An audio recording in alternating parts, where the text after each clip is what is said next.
What's going on, my fellow deplorables? It's your boy Kevin. Welcome back to the 1776 report, where we make liberals cry. Bud Light continues to face massive backlash and massive boycotts over hiring woke transgender activist Dylan Mulvaney. The stock has had a terrible week as the company has lost billions and billions of dollars in valuation in just the last couple of days.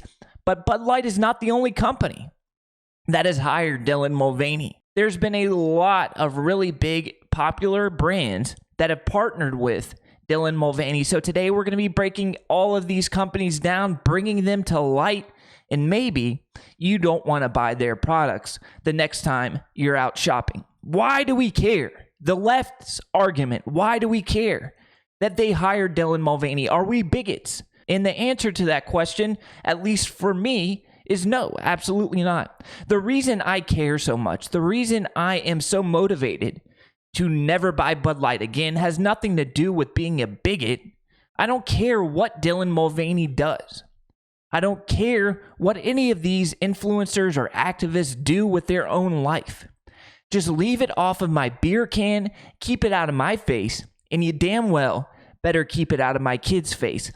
And that's what these influencers are really doing. They're targeting kids.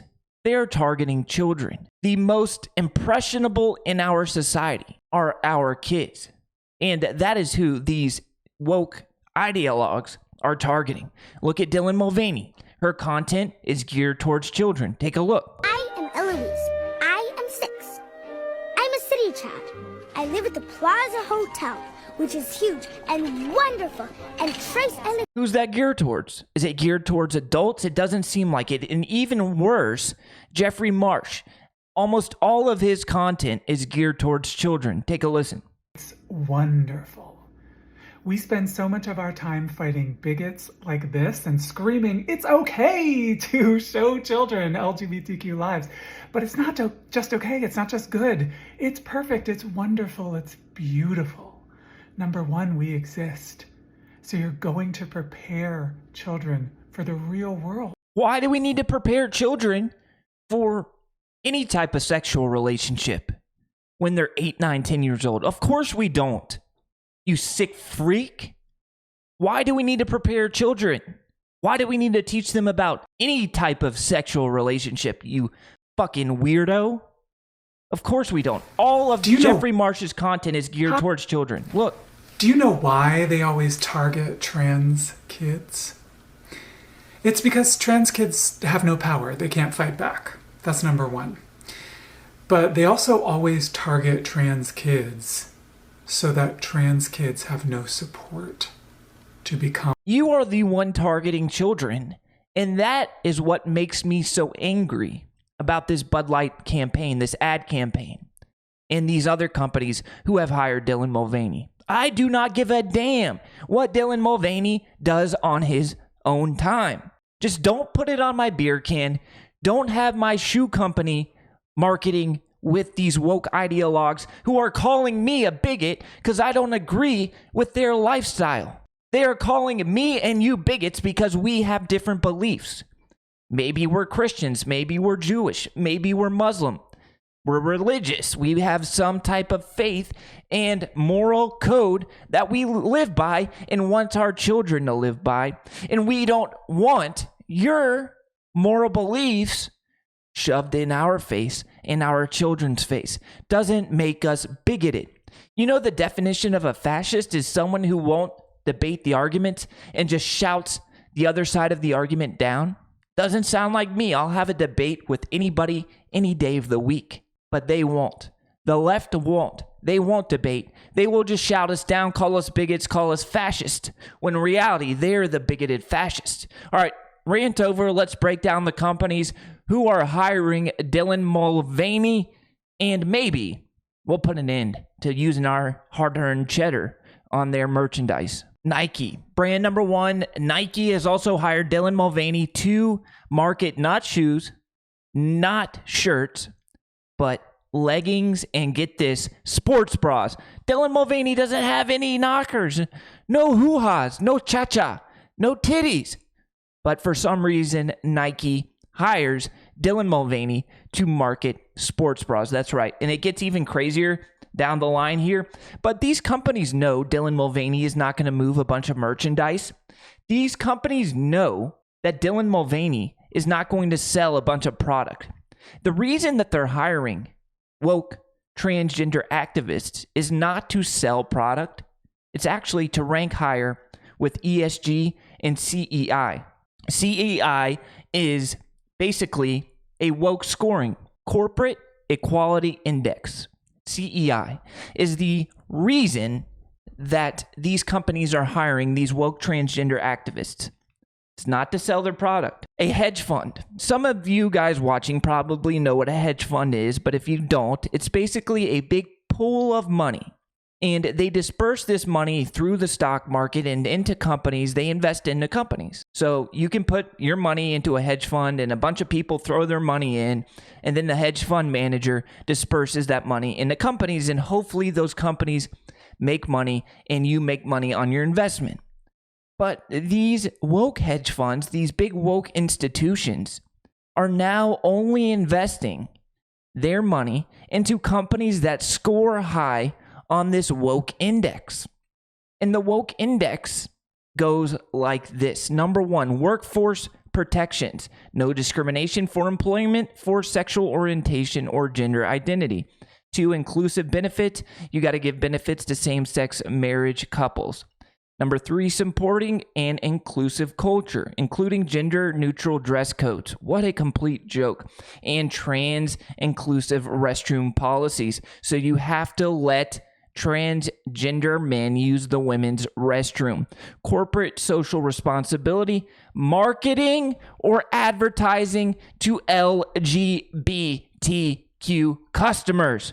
Boom. Which would include Nike and Bud Light's use of transgender spokesperson Dylan Mulvaney. There you go. So you have these big multi-billion-dollar hedge funds who have money that they want to invest in companies. But in order for your company to get this money, you have to score high on the CEI index. So Bud Light and Nike are not trying to garner new customers.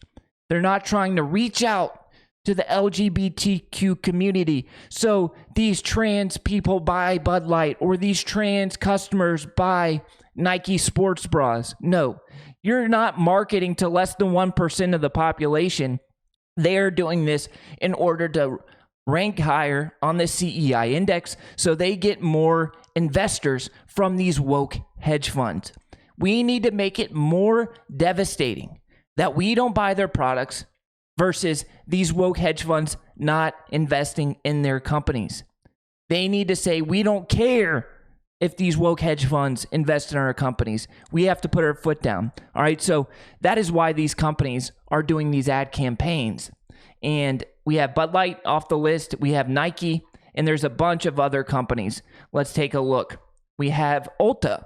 I'm sure your wife has said, pull over. There's an Ulta right there. I need some more makeup. The makeup supply company, Ulta, has also partnered with Dylan Mulvaney.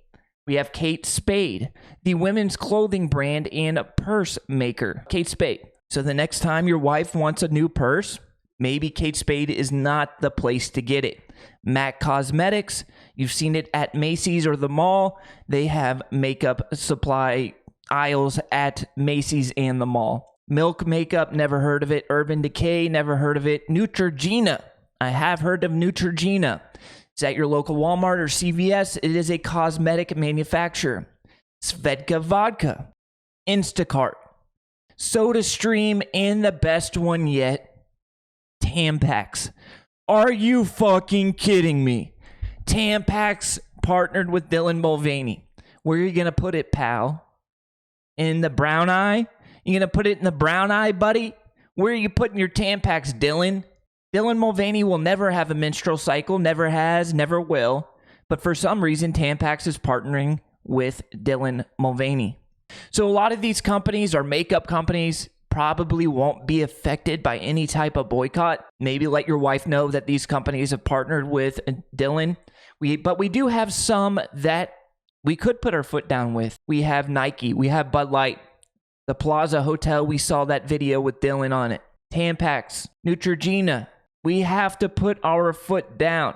I have stopped buying Nike for a couple years because they partnered with Colin Kaepernick. They made a Colin Kaepernick shoe.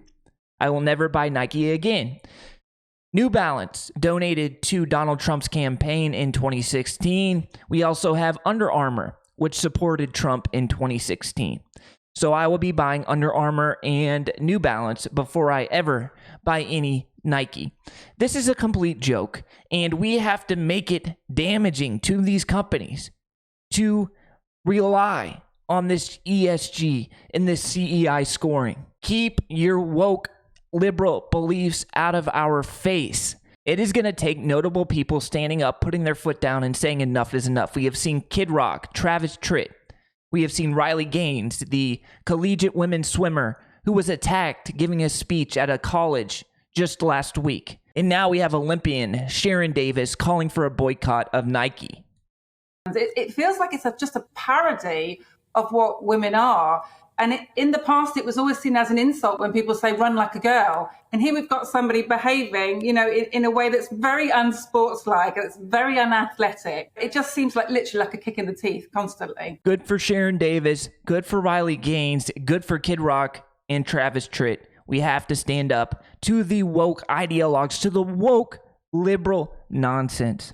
Your beliefs are your beliefs. Keep them out of our face. And sure as hell, don't tell us we're bigots for believing what we believe in. Let me know what you think about all of this in the comments. Should we boycott these brands? Let me know. Love you guys. I'll catch you in the next video. Until next time, peace.